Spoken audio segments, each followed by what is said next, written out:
ఇప్పుడు మళ్ళీ కొడుకు అనస్ సూరే బకరాలోని మొదటి రుకు అంటే 1 నుండి 7 వరకు 1 to 7 ఆయాత్స్ పారాయణం చేస్తున్నాడు. శ్రద్ధగా వింటారని ఆశిస్తున్నాను. బిస్మిల్లాహిర్ రహ్మానిర్ రహీం. అలిఫ్ లామ్ మీమ్.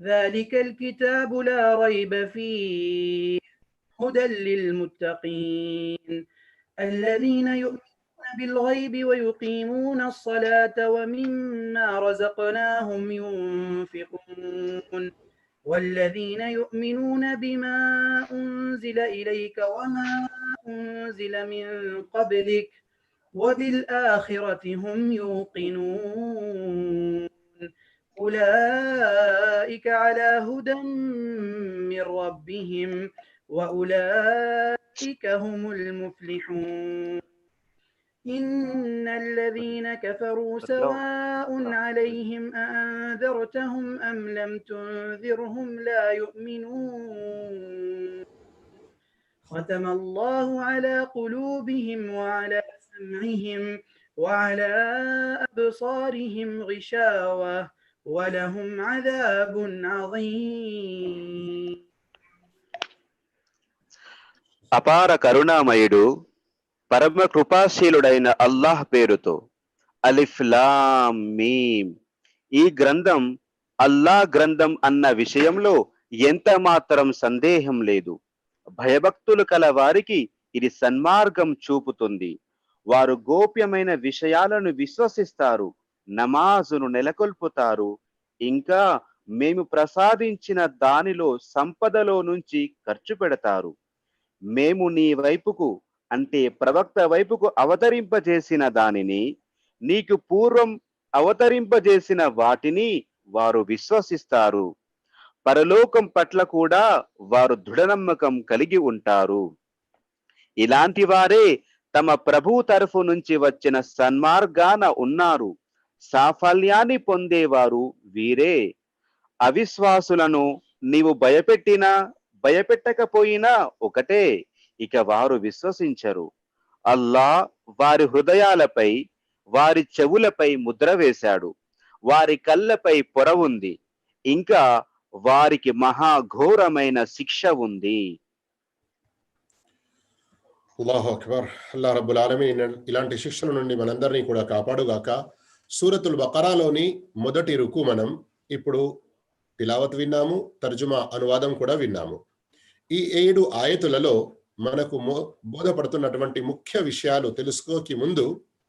తెలుసుకునేకి ముందు సూరతుల్ బకరా ఇది ఖురాన్లోని చాలా ప్రాముఖ్యత గల సూర. ఖురాన్లోని అతి గొప్ప ఆయతుల్ కుర్సీ ఇందులోనే ఉంది. ఆయత్ నంబర్ 255. అలాగే ప్రవక్త సల్లల్లాహు అలైహి వసల్లం వారి హదీసుల ద్వారా మనకు తెలుస్తున్న విషయం ఏంటంటే, మీరు మీ ఇళ్లల్లో సూర బకరా చదువుతూ ఉండండి. ఏ ఇంట్లో ఇది చదవడం జరగదో ఆ ఇంట్లో శైతాన్ ప్రవేశిస్తాడు. ఒకవేళ శైతాన్ ఉన్నా గాని ఈ సూర బకరా చదవడం వల్ల పారిపోతాడు. మరి ఏ ఇంట్లో సూర బకరా యొక్క తిలావత్ జరగదో ఆ ఇల్లు శ్మశాన వాటిక లాంటిది. అల్లాహు అక్బర్, అల్లాహు అక్బర్. గమనించండి, ఇళ్లలో సూర బకరా యొక్క తిలావత్ జరగాలి, 5 పూటల నమాజులు నఫిల్ నమాజులు జరగాలి. అప్పుడే శైతాన్ మన ఇంటి నుండి దూరం ఉంటాడు. ఇక మన జీవితంలోని ఎన్నో సమస్యల పరిష్కారాలు, మరెన్నో ఆదేశాలు, వారింపులు ఈ సూరలో ఉన్నాయి.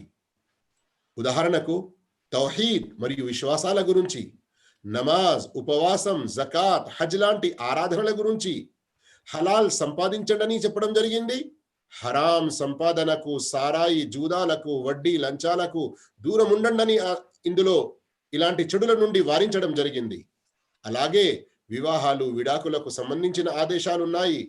మరియు ఇంకా ఇలాంటి ఎన్నో ఆదేశాలు, వారింపులు, వాటి వివరాలు ఇంకా ముందు మనం ఇన్షాల్లా తెలుసుకుంటూ ఉంటాము.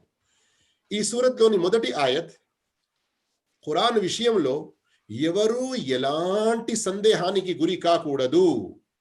అల్లాహ్ వైపు నుండి వచ్చిందనే విషయంలో గాని, జిబ్రీల్ అమీన్ తీసుకొచ్చిన విషయంలో గాని, ప్రవక్త ముహమ్మద్ సల్లల్లాహు అలైహి వసల్లంపై అవతరించిన విషయంలో గాని ఆ తర్వాత ప్రళయం వరకు సురక్షితంగా ఉంటుందనే విషయంలో గాని ఏ రీతిలో కూడా రవ్వంత అనుమానం, సందేహానికి ఏ చోటు లేదు.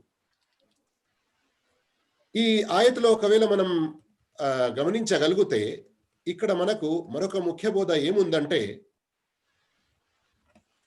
ఈ గ్రంథం ద్వారా భయభక్తులు సన్మార్గం పొందుతారు. భయభక్తుల కొరకు ఇది ఒక గొప్ప మార్గదర్శిని.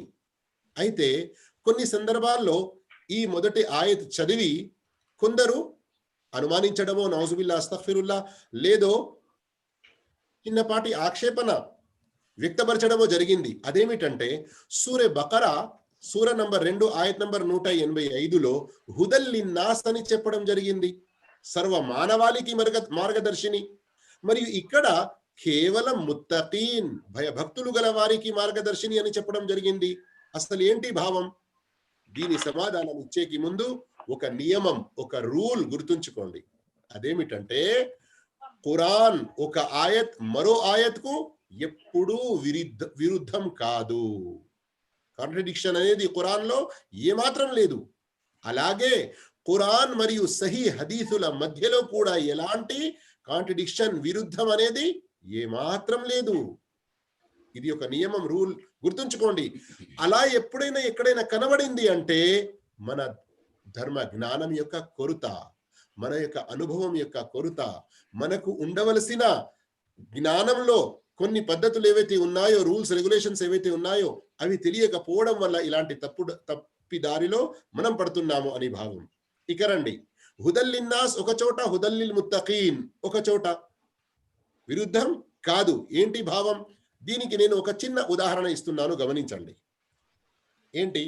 ఒక వ్యక్తి చీకట్లో వెళ్తున్నాడు, అతనికి నేను టార్చ్ లైట్ ఇచ్చాను, దీని ద్వారా నీవు నీ గమ్యానికి క్షేమంగా చేరుకుంటావు, ఆ దారిలో ఏదైనా ముళ్ళు ఇంకా వేరే ఏదైనా ఇబ్బంది ఉన్నా కానీ కనబడుతుంది.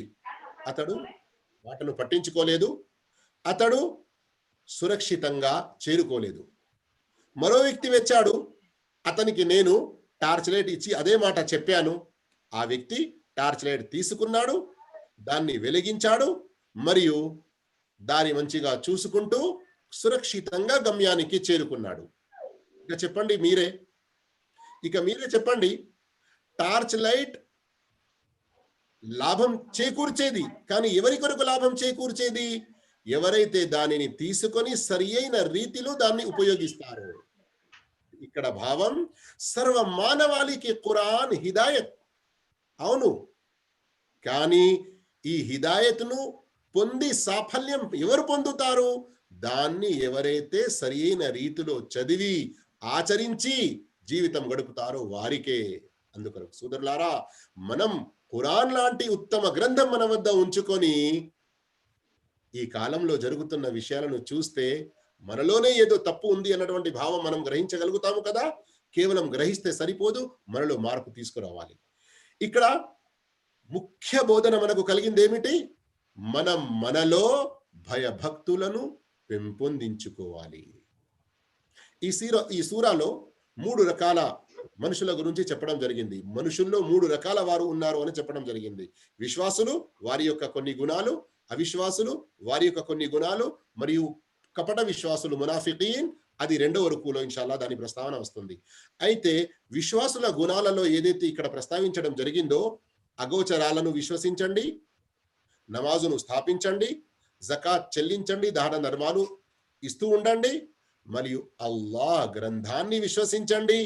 అన్ని గ్రంథాలు ఏవైతే అల్లాహ్ అవతరింపజేశాడో ప్రత్యేకంగా ఖురాన్ను తూచా తప్పకుండా విశ్వసించి ఖురాన్ మరియు సున్నతుల ప్రకారం జీవితం గడపండి. ఇక్కడ కూడా మనకు లభించిన గుణపాఠం ఏంటి? సాఫల్యం నీవు పొందాలనుకుంటే, సన్మార్గంపై ఉండాలనుకుంటే ఈ విశ్వాసాలు, ఈ యొక్క గుణాలు అవలంబించడం తప్పనిసరి. ఇక ఆయత్ 6 మరియు 7ను గమనిస్తే, అల్లాహు అక్బర్, పాపాలు పెరిగిన కొద్దీ హృదయంపై ముద్ర వేయబడుతుంది అన్నటువంటి హెచ్చరిక ఉంది.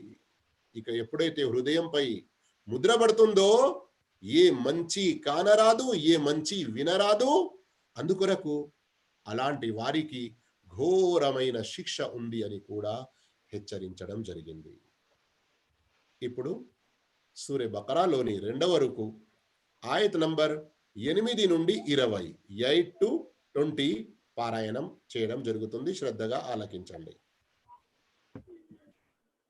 أعوذ بالله من الشيطان الرجيم.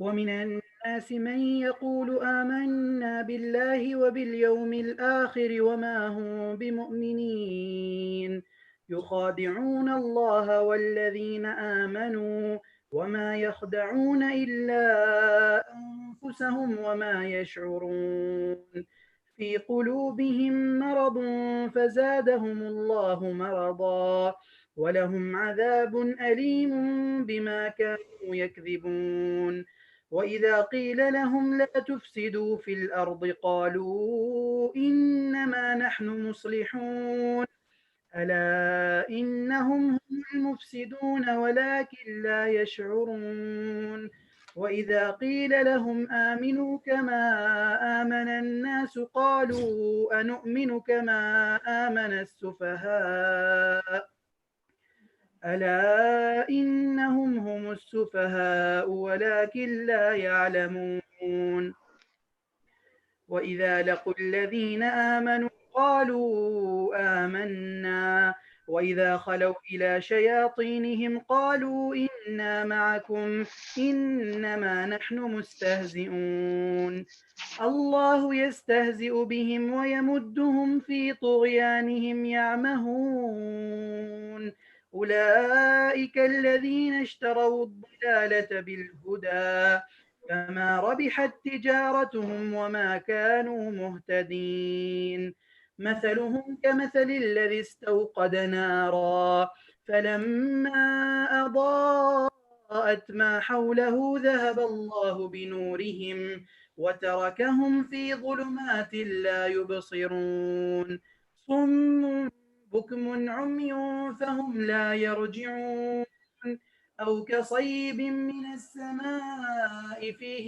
ظلمات ورعد وبرق يجعلون أصابعهم في آذانهم من الصواعق حذر الموت والله محيط بالكافرين يكاد البرق يخطف أبصارهم كلما أضاء لهم مشوا فيه وإذا أظلم عليهم قاموا ولو شاء الله لذهب بسمعهم وأبصارهم إن الله على كل شيء قدير. మేము అల్లా పట్ల అంతిమ దినం పట్ల విశ్వాసం కలిగి ఉన్నామని కొందరంటున్నారు. కానీ యథార్థానికి వారు విశ్వసించిన వారు కారు. వారు అల్లాహ్ను విశ్వాసులను మోసపుచ్చుతున్నారు. అయితే వాస్తవానికి వారు స్వయంగా తమను తామే మోసపుచ్చుకుంటున్నారు. కానీ ఈ విషయాన్ని వారు గ్రహించటం లేదు. వారి హృదయాలలో రోగం ఉంది. ఆ రోగాన్ని అల్లా మరింతగా పెంచాడు. ఇంకా వారు చెప్పే అబద్ధం మూలంగా వారి కొరకు వ్యథాభరితమైన శిక్ష ఉంది. భూమిలో కల్లోలాన్ని రేకెత్తించకండి అని వారితో అన్నప్పుడల్లా మేము దిద్దుబాటుకు ప్రయత్నించే వారం మాత్రమే అని వారు సమాధానమిస్తారు.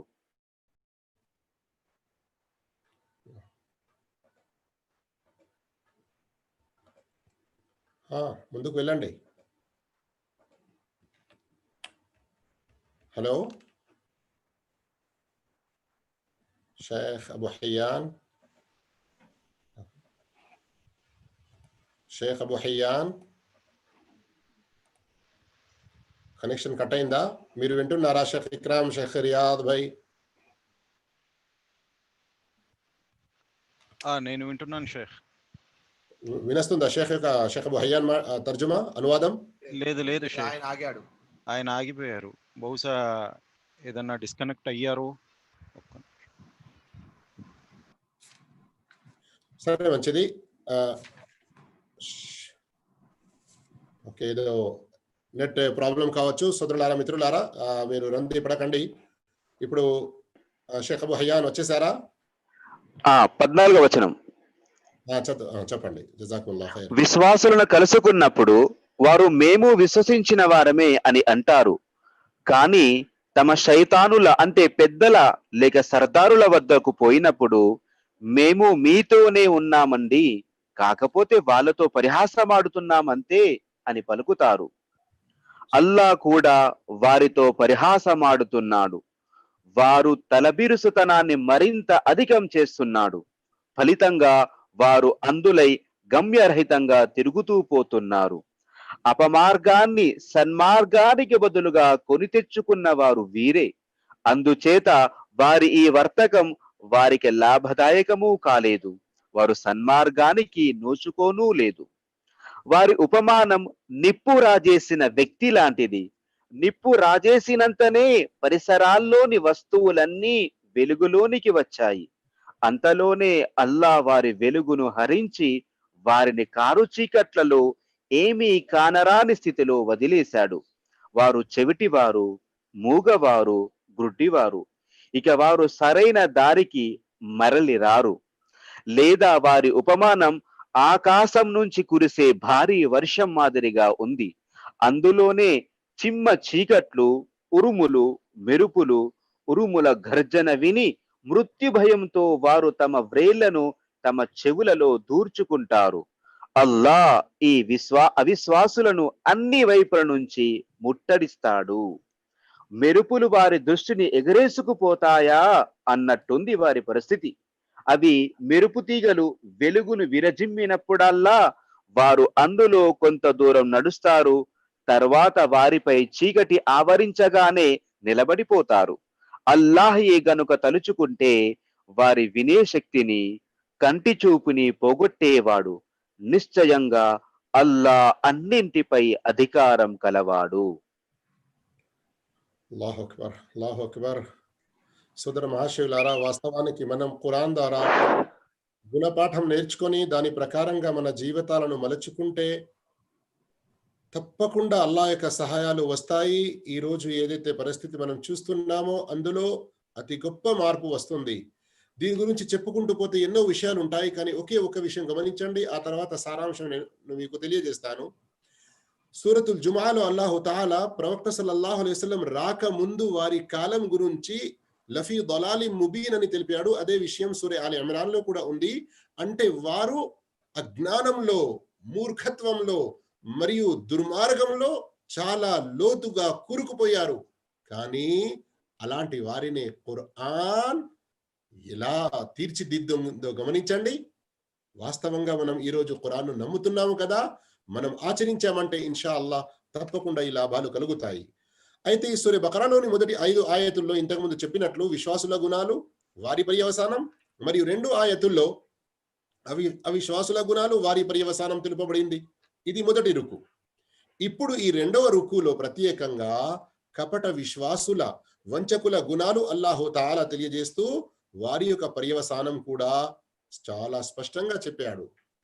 అయితే వీరు విశ్వాసుల రూపంలోనే, ముస్లింల రూపంలోనే సమాజంలో ఉన్నారు.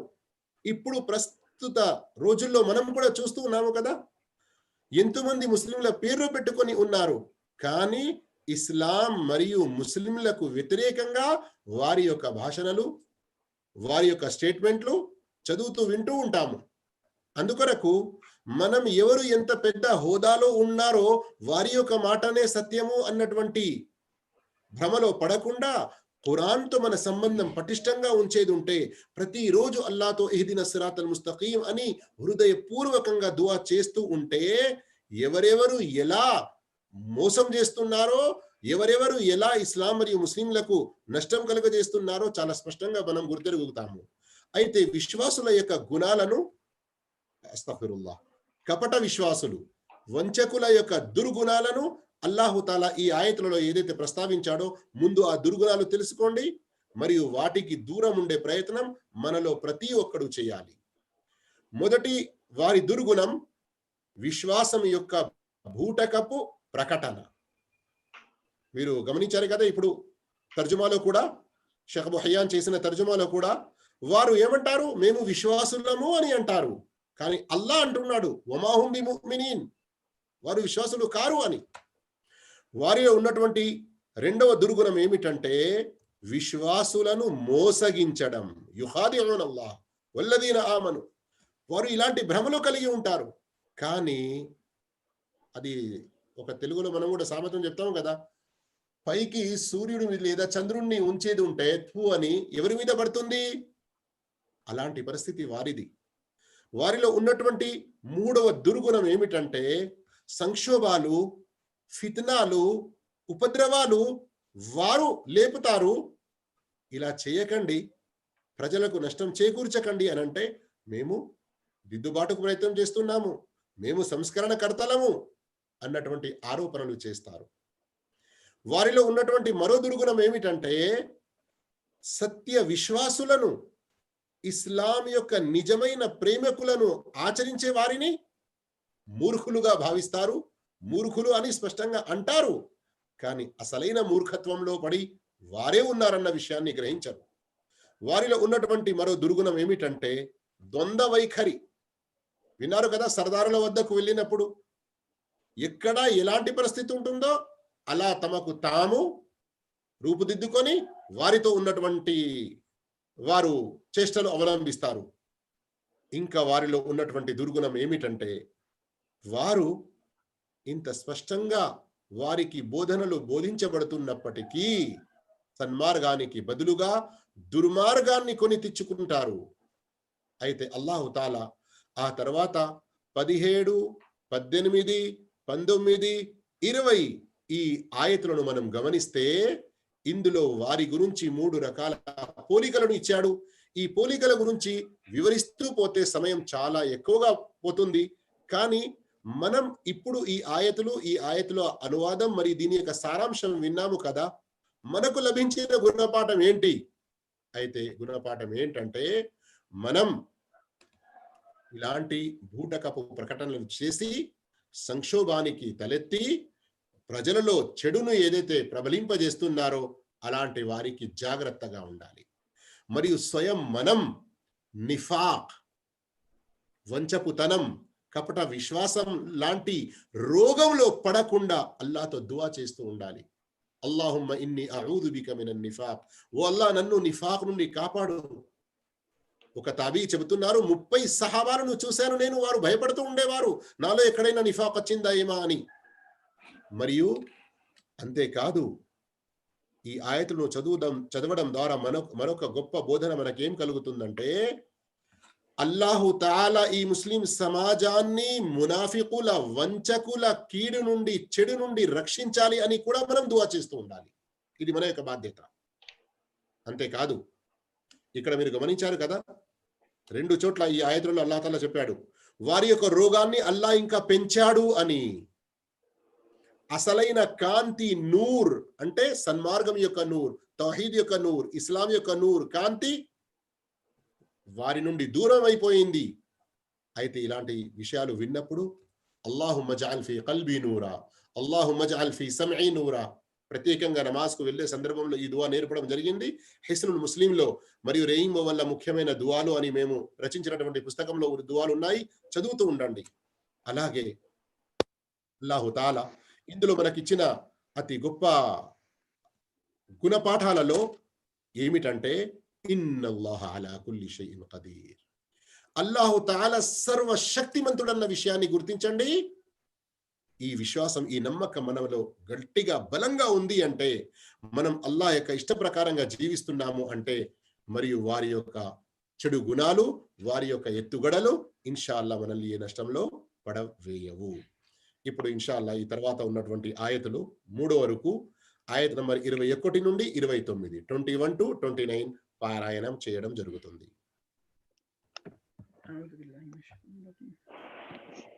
يا أيها الناس اعبدوا ربكم الذي خلقكم والذين من قبلكم لعلكم تتقون الذي جعل لكم الأرض فراشا والسماء بناء وأنزل من السماء ماء فأخرج به من الثمرات رزقا لكم فلا تجعلوا لله أندادا وأنتم تعلمون وإن كنتم في ريب مما نزلنا على عبدنا فأتوا بسورة من مثله وادعوا شهداءكم من دون الله إن كنتم صادقين فإن لم تفعلوا تفعلوا فاتقوا النار التي وقودها الناس والحجارة أعدت للكافرين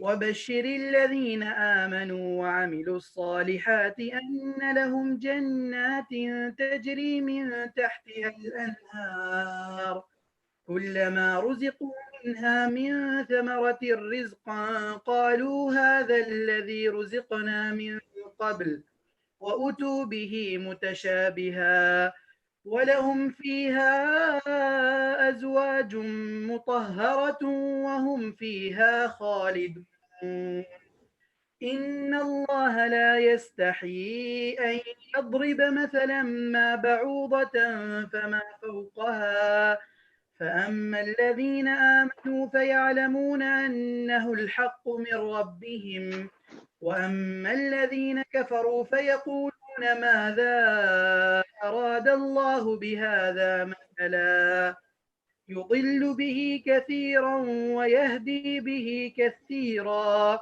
وما يضل به إلا الفاسقين الذين ينقضون عهد الله من بعد ميثاقه ويقطعون ما أمر الله به أن يوصل ويفسدون في الأرض أولئك هم الخاسرون كيف تكفرون بالله وكنتم أمواتا فأحياكم ثم يميتكم ثم يحييكم ثم إليه ترجعون هو الذي خلق لكم ما في الأرض جميعا ثم استوى إلى السماء فسواهن 7 سماوات وهو بكل شيء عليم ప్రజలారా, మిమ్మల్ని మీకు పూర్వం వారిని సృష్టించిన మీ ప్రభువునే ఆరాధించండి. తద్వారానే మీరు పాపాల నుండి సురక్షితంగా ఉంటారు. ఆయనే మీకోసం భూమిని పాన్పుగాను ఆకాశాన్ని కప్పుగాని చేశాడు. ఆకాశం నుంచి వర్షాన్ని కురిపించి తద్వారా పండ్లు ఫలాలను పండించి మీకు ఉపాధినొసగాడు. ఇది తెలిసి కూడా మీరు ఇతరులను అల్లాహకు భాగస్వాములుగా నిలబెట్టకండి. మేము మా దాసునిపై అవతరింపజేసిన దాని విషయంలో ఒకవేళ మీకేదన్నా అనుమానముంటే అటువంటిదే ఒక్క సూరానైనా రచించి తీసుకురండి. మీరు సత్యవంతులే అయితే ఈ పని కోసం అల్లాహును తప్ప మీ సహాయకులందరినీ పిలుచుకోండి. ఒకవేళ మీరు గనక ఈ పని చెయ్యకపోతే ఎన్నటికీ అది మీ వల్ల కాని పనే. దీన్ని సత్యమని ఒప్పుకొని మానవులు, రాళ్ళు, ఇంధనం కాగల ఆ అగ్ని నుండి మిమ్మల్ని మీరు కాపాడుకోండి. అది సత్య తిరస్కారుల కోసం తయారు చేయబడింది. విశ్వసించి సత్కార్యాలు చేసే వారి క్రింద కాలువలు ప్రవహించే స్వర్గవనాల శుభవార్తలను అందజెయ్యి. తినడానికి అక్కడి పండ్లు వారికి ఇవ్వబడినప్పుడల్లా ఇలాంటి పండ్లే మాకు ఇవ్వబడినవి అని వారంటారు. నిజానికి పరస్పరం పోలి ఉండే ఫలాలు వారికి ప్రసాదించబడతాయి. వారి కొరకు పరిశుద్ధులైన భార్యలుంటారు. వారు ఈ స్వర్గవనాలలో కలకాలం ఉంటారు. నిశ్చయంగా అల్లా దేనిని ఉపమానంగా చెప్పడానికి సిగ్గుపడడు. చివరికి దోమనైనా సరే, దానికన్నా అల్పమైన వస్తువు అయినా సరే, విశ్వసించిన వారు మాత్రం దీన్ని తమ ప్రభు తరపు నుంచి వచ్చిన సత్యమని భావిస్తారు. కానీ అవిశ్వాసులు ఈ ఉపమానం ద్వారా ఇంతకీ అల్లా ఏం చెప్పదలుచుకుంటున్నాడు అని వారంటారు. ఈ విధంగా ఆయన దీని ద్వారానే ఎంతో మందిని అపమార్గం పట్టిస్తాడు మరెంతో మందిని సన్మార్గంపైకి తీసుకువస్తాడు. అయితే దీని ద్వారా ఆయన అపమార్గానికి లోను చేసేది అవిధేయులను మాత్రమే. వీరు ఎలాంటి వారంటే అల్లాతో చేసిన దృఢమైన ప్రమాణాన్ని భంగపరుస్తారు. అల్లా కలిపి ఉంచమని చెప్పిన వాటిని త్రెంచివేస్తారు. భూమిలో చెడుగును వ్యాపింపజేస్తారు. వీరే అసలు నష్టాన్ని పొందేవారు. మీరు అల్లా ఎడల తిరస్కార వైఖరికి ఎలా ఒడిగట్టగలరు? చూడబోతే నిర్జీవులుగా ఉన్న మీకు ఆయనే ప్రాణం పోశాడు. మరి మీ ప్రాణం తీసేవాడు, తిరిగి మిమ్మల్ని బ్రతికించేవాడు కూడా ఆయనే. ఆ తరువాత మీరు ఆయన వైపునకే మరలించబడతారు. ఆయనే మీకోసం భూమిలో ఉన్న సమస్త వస్తువులను సృష్టించాడు. తరువాత ఆకాశం వైపుకు ధ్యానాన్ని మరచి తగు రీతిలో సప్తాకాశాలను నిర్మించాడు. ఆయన అన్ని తెలిసినవాడు. సోదర మహాశివులారా, సోదరి వెళ్ళారా, ఇది మూడవ రుకు. ఈ మూడవ రుకు యొక్క సారాంశం మనం పూర్తి చేసిన తర్వాత ఖురాన్ తఫ్సీర్ క్లాస్ ఇక్కడే ఆపుదాము.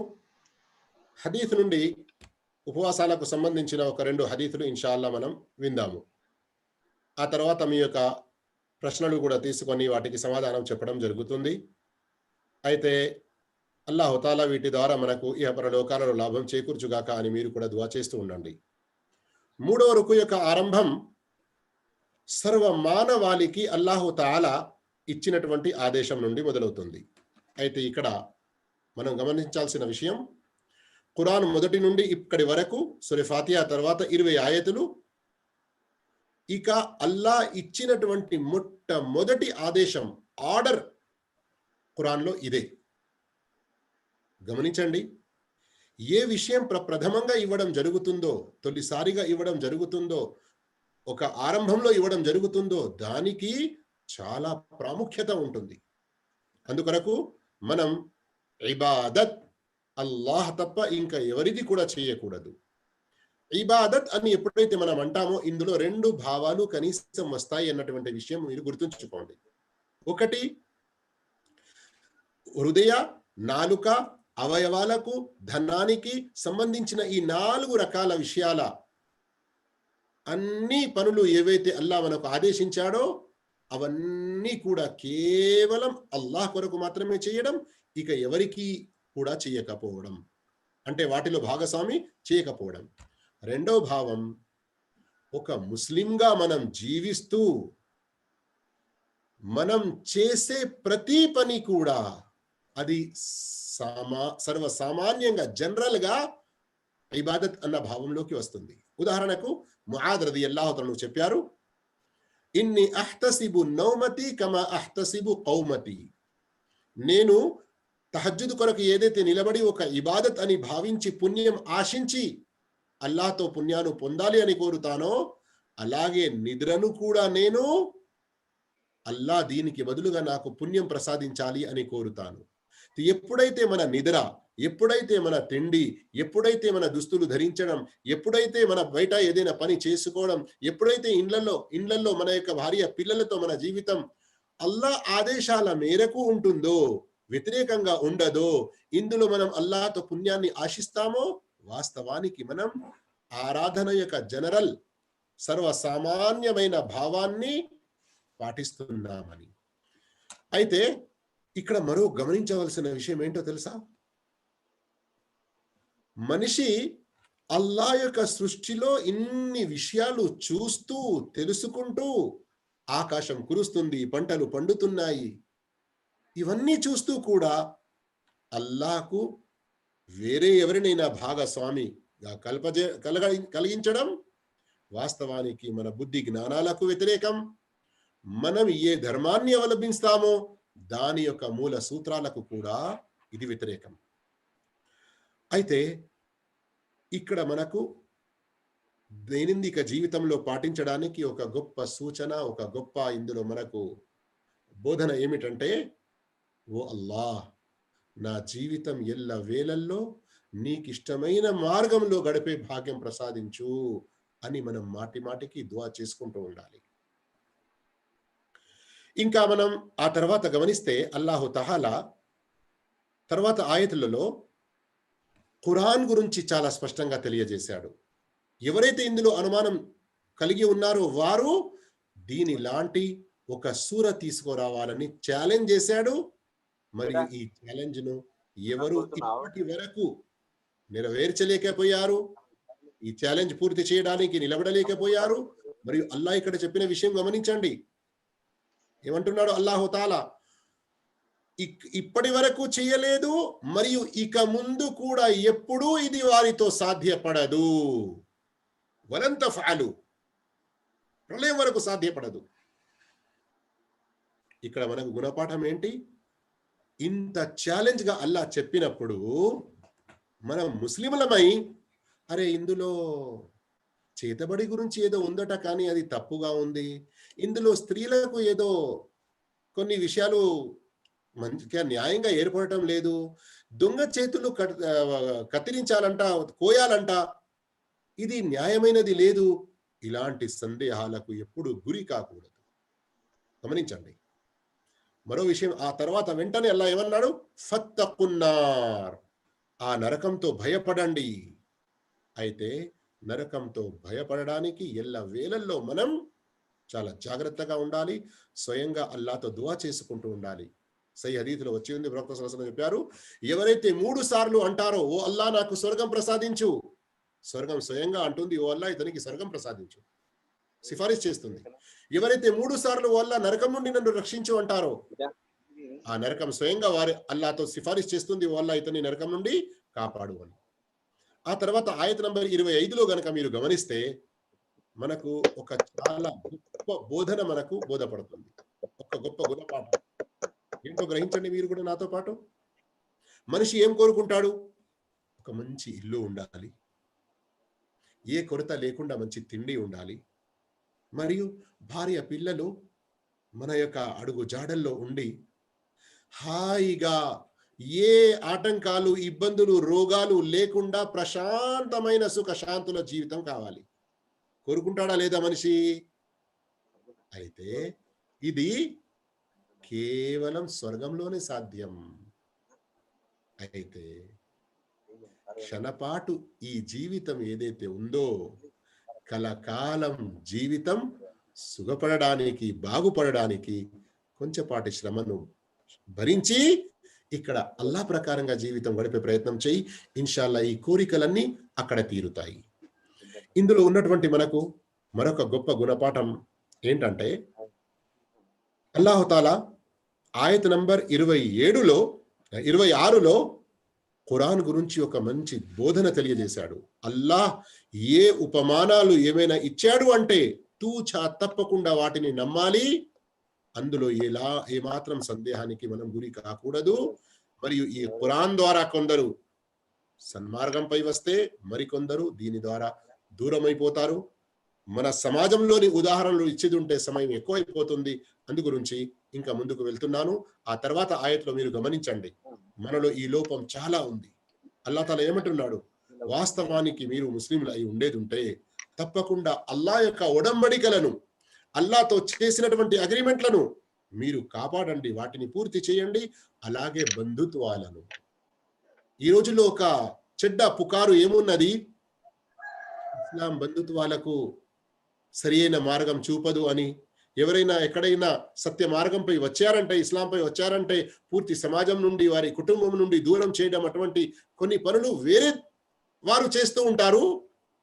కానీ ఇస్లాం ఏం చెప్పింది? ప్రవక్త సల్లల్లాహు అలైహి వసల్లం వద్దకు అస్మా రదియల్లాహు అన్హా వచ్చి, ఓ ప్రవక్త, నా తల్లి ఇంకా బహుదైవారాధకురాలు, ఆమె ఇస్లాం స్వీకరించలేదు, ఆమె పట్ల నేను ఎలా ప్రవర్తించాలి? ప్రవక్త చెప్పారు, సిలీహా, నీవు ఆమెతో సత్సంబంధాలు ఉంచుకో, ఆమె సేవలో నువ్వు ఉండు. అల్లాహు అక్బర్. ఇది గొప్ప ఇస్లాం యొక్క విషయం. దీన్ని మనం ఎప్పుడు కూడా మరవరాదు. ఆ తర్వాత గమనించాల్సిన విషయం ఏంటో తెలుసా? అల్లాహు తాలా ఈ సర్వ లోకాన్ని మన కొరకు పుట్టించాడు, మనల్ని అల్లాహ్ తన కొరకు పుట్టించాడు. ఈ విషయాన్ని ఈ రోజుల్లో చాలా మంది గ్రహించడం లేదు.